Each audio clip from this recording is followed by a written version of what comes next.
gagalnya penggembosan terhadap Pak Ganjar. Buktinya apa? Hak angket akan segera digulirkan.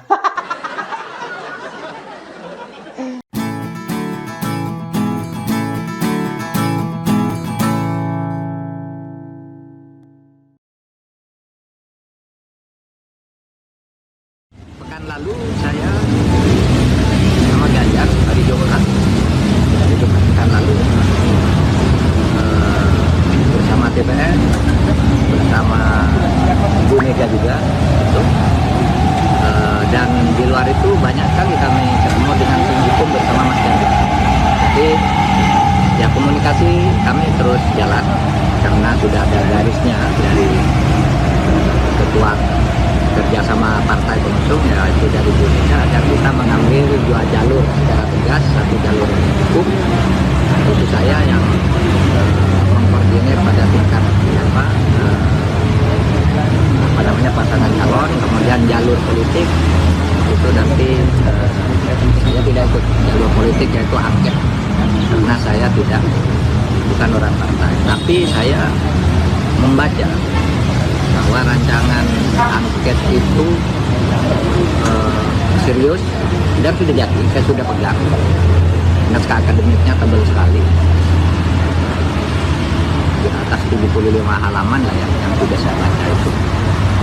Jadi itu angket sudah tinggal, kan itu perlu koordinasi teknis ya, siapa yang tanda tangan di depan, itu sudah ada nama-namanya, tapi yang mau tanda tangan itu kan harus baca dulu juga kan, biar nanti ketika mempertahankan itu tahu.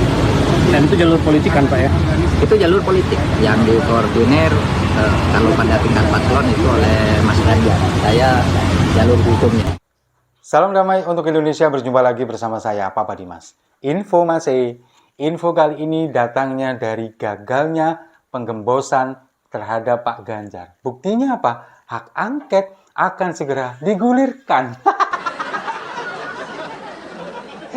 Memang ya, kita tahu hak angket di DPR untuk melakukan investigasi terhadap proses pelaksanaan pemilu di 2024. Ini kan memang yang menginisiasi ini Pak Ganjar.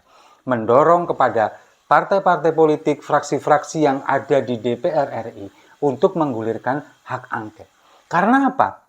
Kalau kita melihat secara kasat mata saja, itu jelas terlihat banyak sekali kecurangan. Mulai dari prosesnya, dulu ketika pendaftaran, jauh sebelum pendaftaran justru malah ketika ada gugatan di MK, pengabulan gugatan di MK nomor 90 tentang batas usia minimum calon presiden dan calon wakil presiden. Lalu kemudian pendaftaran di KPU, lalu kemudian juga masifnya bansos menjelang pemilu. Dan sekarang ketika perhitungan suara lalu bagaimana, banyak sekali kecurangan yang dilakukan, penggelembungan suara, kemudian aplikasi Sirekap yang sangat tidak masuk di akal perhitungan suaranya. Terjadi anomali di sana. Itulah yang kemudian mendorong Pak Ganjar untuk kemudian menggulirkan hak angket melalui anggota DPR. Nah, setelah kejadian itu, setelah Pak Ganjar kemudian menginisiasi untuk menggulirkan hak angket, ini kan sudah mulai banyak juga upaya-upaya untuk menggembosi Pak Ganjar. Terutama ketika kemarin Pak Ganjar dilaporkan kepada KPK oleh Ketua IPW, Indonesian Police Watch, yang melaporkan adanya dugaan gratifikasi kepada Pak Ganjar dari Bank Jateng ketika dulu menjabat sebagai Gubernur Jawa Tengah. Nah, ini adalah bagi saya adalah bentuk upaya untuk menggembosi Pak Ganjar. Karena apa? Karena bagi Ketua IPW yang juga kader PSI yang akan mencalonkan diri menjadi wali kota Bogor nanti, itu nggak penting ini nanti diproses oleh KPK atau tidak, lalu kemudian terbukti atau tidak, itu nggak penting. Bagi dia, bagi kelompoknya, yang penting nama Pak Ganjar ini ada di KPK. Karena akan menggiring opini bahwa apa? Bahwa ini loh, yang menginisiasi hak angket ternyata adalah orang yang tersangkut kasus korupsi. Padahal kenyataannya nggak ada. Tapi kan KPK harus tetap memproses ini. KPK ini harus menindaklanjuti setiap laporan dari warga. Nah, tapi bagi politisi PSI yang juga ketua IPW ini nggak akan peduli dia apakah nanti akan terbukti atau tidak, yang jelas melaporkan dulu. Dan nama Pak Ganjar sekarang sudah mulai digoreng-goreng sebagai seorang yang tersangkut korupsi, seorang koruptor dari Jawa Tengah yang kemudian menggulirkan, mendorong hak angket. Itulah narasi yang dibentuk oleh kelompok mereka. Supaya apa? Untuk menggembosi hak angket ini. Ini adalah bukti bahwa mereka ini sangat panik. Dikiranya hak angket ini cuma gertak sambal. Padahal, kalau sejauh ini, kenapa kok kemudian belum juga digulirkan? Anggota DPR seolah-olah seperti melempem. Padahal sebetulnya mereka ini sedang menyusun draft, kemudian juga analisis akademiknya, kemudian mengumpulkan bukti-bukti seperti yang sudah disampaikan oleh Prof. Mahfud di video depan tadi, bahwa dari sisi politik itu memang didorong oleh hak angket dari Pak Ganjar yang kemudian mengkoordinir dari partai-partai yang ada di koalisi, juga di koalisi sebelah, di koalisi perubahan. Terbukti sekarang dari PDI Perjuangan, kemudian PKB dan juga PKS ini sudah setuju dengan hak angket. Sementara Nasdem sekarang juga tampaknya sudah akan menyetujui hak angket ini. Tinggal menunggu tanda tangan dari mereka semua. Sementara P3 sampai sejauh ini belum bersuara. Karena apa ya? Mungkin karena Ketua DPR RI-nya, Mbak Puan juga dari PDI Perjuangan, masih ada tugas dinas ke luar negeri. Mungkin menunggu itu. Tapi bukti-bukti sekarang sudah dikumpulkan. Kemarin Pak Hasto juga sudah mengatakan bahwa bukti sudah cukup dan hak angket ini akan digulirkan sesegera mungkin melalui DPR RI. Sementara Pak Mahfud ini akan menggugat dari sisi hukumnya, akan mengajukan kepada MK, gugatan ke MK tentang kecurangan-kecurangan yang bukti-buktinya juga sudah terkumpul. Nah, jadi selama ini kelompok mereka, kubu sebelah yang merasa sekarang di atas angin, merasa sudah memenangkan pemilu, merasa punya backingan pusat dari pemerintah pusat, ini sekarang mereka jadi seperti panik sendiri dan ketakutan. Karena mereka menganggap selama ini hak angket itu cuman gertak sambal. Mereka kiranya bahwa fraksi-fraksi yang ada di DPR tidak akan menggulirkan itu. Karena dalam rapat di DPR RI kemarin, memang ini belum terlalu booming begitu, seolah-olah dianggap seperti masuk angin.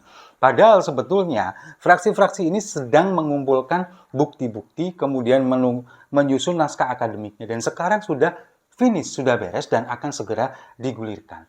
Meskipun mungkin misalkan ada beberapa partai dari koalisi PDI Perjuangan dan juga koalisi perubahan, ada yang tidak seperti seolah maju mundur seperti iya atau tidak.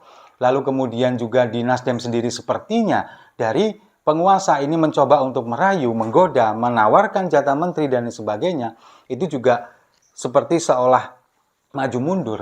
Tapi kita semua meyakini, rakyat juga percaya kepada para anggota DPR RI ini untuk menggulirkan hak angket ini. Ini bukan hanya demi Anies, bukan hanya demi Ganjar, tapi demi demokrasi kita, demi pemilu yang jujur, pemilu yang tidak dicurangi. Meskipun nanti pada akhirnya ternyata memang terjadi satu putaran dan menang, kalau misalkan memang hasilnya ini hasil jujur, kemudian juga hasil real, nyata, kita kan tidak pernah mempermasalahkan itu. Yang dipermasalahkan adalah bagaimana kemenangan satu putaran ini sampai 58% ternyata adalah terjadi kecurangan di mana-mana, penggelembungan di mana-mana. Bahkan kalau kita melihat pernyataan dari PDI Perjuangan kemarin bahwa memang algoritma untuk pasangan Ganjar Mahfud ini cuma mentok di angka 17%, maksimal 17%. Itu yang terjadi dan Pak Mahfud juga sudah mengetahui ini bahkan jauh sebelum pemilu. Nah inilah yang pada akhirnya dibutuhkan hak angket untuk menyelidiki ini. Dan juga banyak hal-hal lain. Seperti yang saya sebutkan tadi, mulai dari keputusan MK, lalu kemudian pendaftaran di KPU, pembagian bansos, kebijakan bantuan sosial yang sangat masif oleh pemerintah Presiden Jokowi di mendekati masa pencoblosan, itu juga perlu diinvestigasi. Belum lagi aplikasi Sirekap yang memang harus diaudit forensik. Harus. Karena memang terjadi penggelembungan di mana-mana, terutama melesatnya suara PSI yang sekarang sudah mendekati 4%. Itu sesuatu yang nggak masuk akal. Dalam waktu 24 jam, penambahannya bisa lebih dari 100.000. Itu kan sesuatu yang mustahil sebetulnya. Nah inilah pada akhirnya kita semua sebagai masyarakat sangat mendukung hak angket ini. Semoga para anggota Dewan kita, wakil rakyat kita yang ada di DPR RI segera menggulirkan ini, tidak perlu menunggu keputusan dari KPU tanggal 20 Maret, nggak perlu. Sesegera mungkin, apapun hasilnya nanti, hak angket ini tetap harus digulirkan untuk menginvestigasi kecurangan-kecurangan di pemilu 2024. Dan kalau memang nanti semuanya bukti-bukti sudah dimunculkan, kemudian ternyata memang yang memenangkan pemilu ini pasangan siapapun, ya kita pastinya legowo karena pemilu sudah berlangsung dengan jujur, dengan adil, dan tidak ada kecurangan. Setuju ya? Kalau setuju, mari kita minum kopinya sama-sama untuk pemilu yang nggak boleh curang.